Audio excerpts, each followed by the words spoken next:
Messieurs, madame, bienvenue sur cette chaîne Science sans conscience. Science sans conscience, c'est votre chaîne, c'est notre chaîne. Nous nous basons sur les actualités de l'Est de la République et les actualités à la une de notre pays.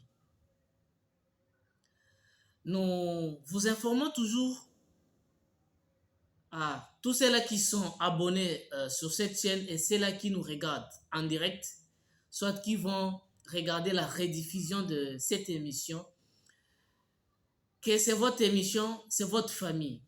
Nous avons besoin de plusieurs abonnés. C'est pourquoi nous demandons que vous puissiez liker, commenter, partager, inviter d'autres personnes à rejoindre cette chaîne. Donc vous pouviez partager les liens. Et vous puissiez aussi regarder nos émissions de 1 à 16 ou 17 minutes. Nous avons cet amour envers vous. Nous vous remercions sincèrement pour tout le monde qui se sent abonné à cette chaîne Science sans conscience. Commentez, likez, posez toutes les questions que vous avez. Nous sommes prêts pour vous donner les différentes réponses. Comme je vous avais dit, hier, on n'était pas là pour pouvoir présenter cette émission. On était en déplacement, ensemble avec la famille. Alors, c'est pourquoi vous avez vu, nous avons dépêché, nous avons fait tout nos mieux afin que nous puissions être sur place aujourd'hui, afin de vous livrer cette émission dont vous avez toujours aimé, qui est votre émission préférée. Nous sommes Science sans conscience. Nous émettons ici dans la ville-province de Kinshasa. Notre émission du samedi, je vous ai fait voir comment quelqu'un nous a informé, ou nos sources nous ont donné cette information pour dire qu'il y avait une bataille entre l'armée ougandaise et les M23. Parce que nous savons que les M23, ce sont des Rwandais.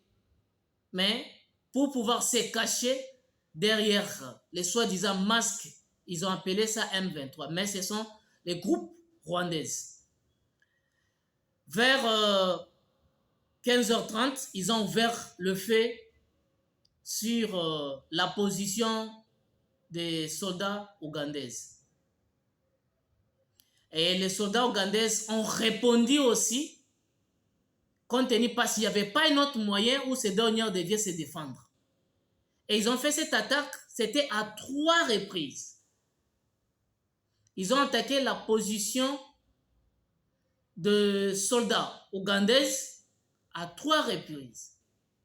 Donc cette guerre ou cette bataille a commencé de 15h à 18h. Donc, de 15h à 18h, ces dernières étaient en train de se battre sous les fronts ou au front.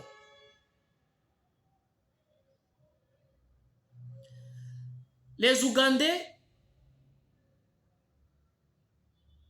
les gens du président Ndayishimiye, ils ont fait leur effort, ils nous ont rendu ce que je peux appeler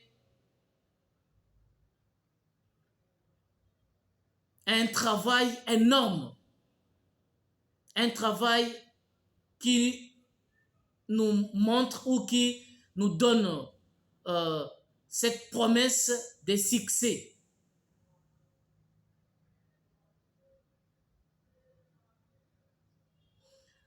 Les Ougandais, ce sont des soldats de l'homme du président Ndayishimiye, voulais-je dire. Alors, en Ouganda, nous avons 2 races de personnes. Nous avons les Nilotiques. Comme je vous ai toujours dit, les Nilotiques, ce sont les descendants, ils ont quitté plutôt les gens qui sont venus du Nil. Ils sont en Égypte, ils sont au Kenya, ils sont en Éthiopie, ils sont au Rwanda, à Burundi. Alors, une minorité se situe en Ouganda. Et une autre partie, ils se sont dirigés vers le Mali là-bas. Alors, les soldats ougandais ne devaient pas rester bras croisés parce qu'on les a attaqués à 3 reprises. Ces derniers, ils ont répondu et ils ont chassé l'ennemi. Juste l'accompagner au-delà des montagnes.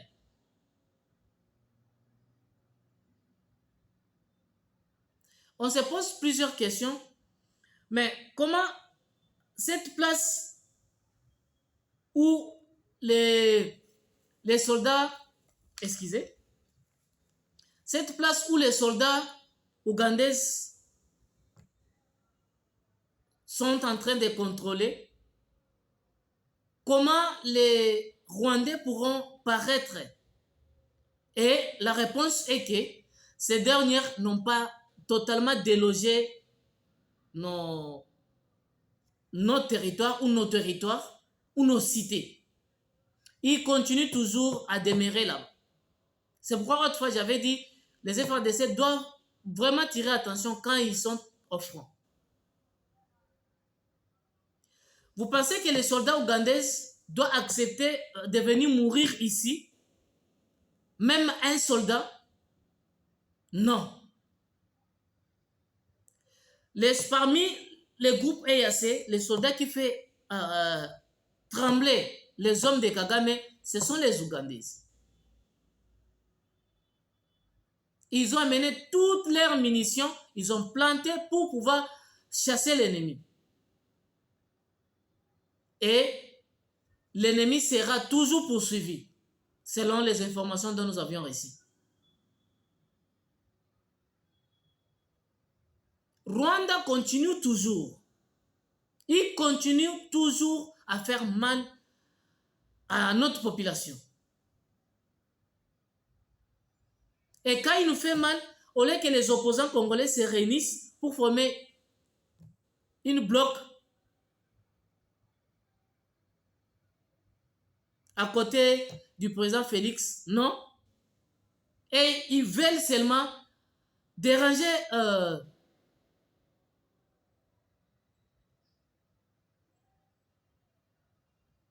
le peuple congolais.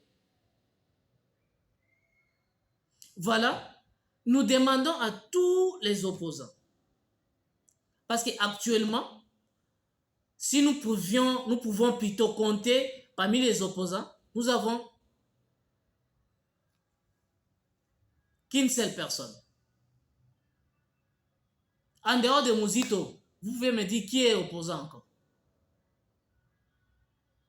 Je ne parle pas parce que je suis quelqu'un de Muzito. Je ne suis pas quelqu'un de Muzito. Je vous ai dit que je ne fais pas la politique. Parce qu'actuellement, avec la loi Tchanidon, nous sommes sujets à dire au Parlement de voter, où nous sommes en train de mettre pression pour que notre Parlement vote. Ce n'est que Muzito qui va essayer un peu de répondre selon les conditions dont la loi Tchani, que le député Singi Pululu a proposé.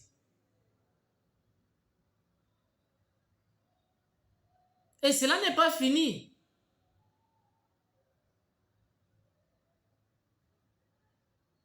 Il y a aussi un général, Gédéon, plutôt Olivier Mundende. Olivier Mundende, c'est un Tutsi.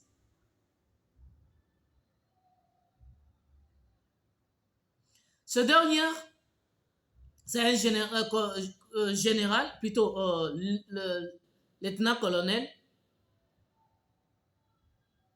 Qu'est-ce qu'il a fait? Lui, il gérait la partie Minembwe.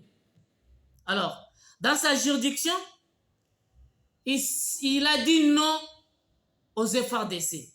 Donc, il a mis les dos aux FARDC. Il a fui avec quelques bataillons de soldats en brousse. Il est allé en brousse. Il est allé rejoindre d'autres éléments d'IM-23.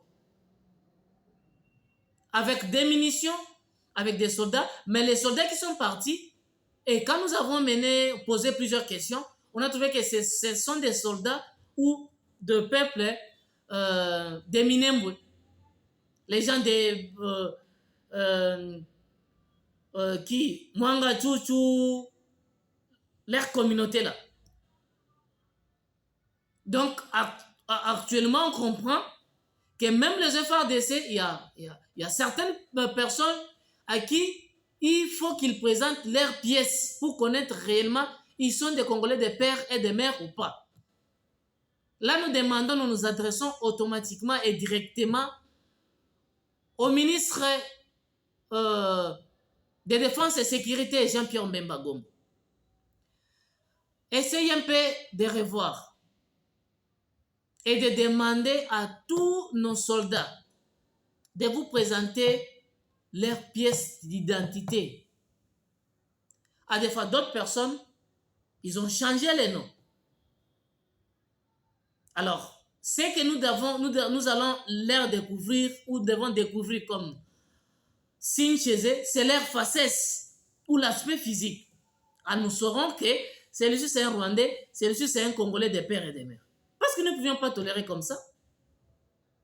L'État congolais paye des munitions. Et Olivier, il vient, il prend les munitions, il s'en va avec.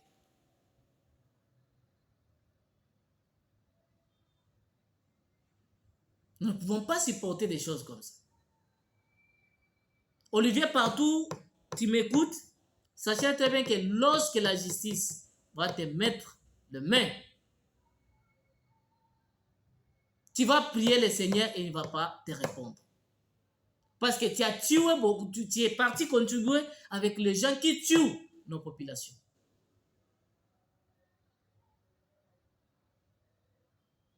Chers Congolais, chers compatriotes et les Congolais de père et de mère, prions pour notre pays. Il y a un plan qui a été vraiment rédigé par l'Union africaine, par les EAC, par les pays de l'Europe entière ou Union européenne pour pouvoir déstabiliser et arriver à mettre en place leur plan de balkanisation de notre pays. Si nous ne prions pas, cela risque d'arriver. Prions, jeûnez, restons nous tous derrière les chefs de l'État. Soutenons nos FARDC et les groupes d'autodéfense de notre pays. Parce que du côté est de la République, la plupart de nos territoires, nos cités, nos collectivités, partout là, vous trouverez qu'il y a des groupes d'autodéfense qui luttent pour leur terre et leur territoire national. C'est pourquoi nous demandons à tous les Congolais d'être humbles. L'humilité précède la gloire. Et l'orgueil précède la chute.